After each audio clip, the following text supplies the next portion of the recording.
Let's talk eye and face protection when you're turning.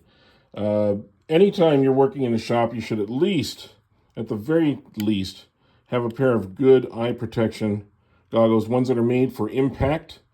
These happen to have a little bifocal lens in them so that I can actually not have to wear reading glasses or anything while I'm wearing these. These actually work as a reading glasses at the same time, which is kind of handy for me. Next step up is, you go and you get yourself a face shield. Now, this is not the world's greatest face shield. It's not going to stop a block of wood coming flying at you, but it may deflect it enough that you're not going to get really injured. And it does provide some protection, again. But if you're going to do that, you also need to have a face mask. And I don't mean one of those little N95 masks that you use during COVID, although those will be helpful for a little while. I think you need to get something a little more substantial, something that fits around your face, provides some really good protection, because you would not believe how much, well, if you want to find out how much stuff goes up your nose, blow your nose after you've been sanding something for a few minutes and see just how much is going up your nose. That's also going into your lungs. And some of these woods that we turn can be very, very toxic to your system. And then you can go high end. You can go to something like this, which is kind of not the top of the line, but near the top of the line. This actually has a really nice, strong shield.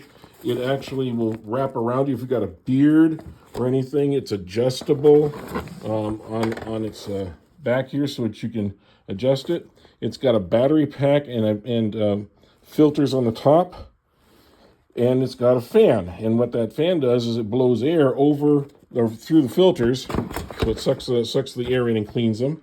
And at the same time, it puts air in front of your face.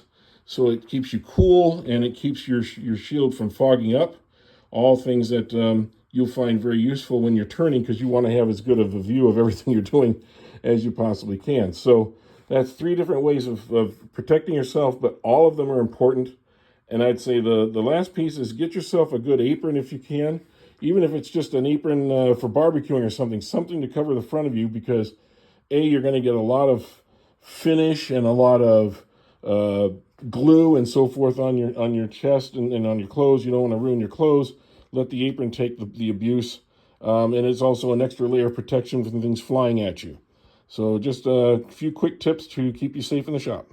And please hit the like button and subscribe if you can, or check out our other videos. Thank you.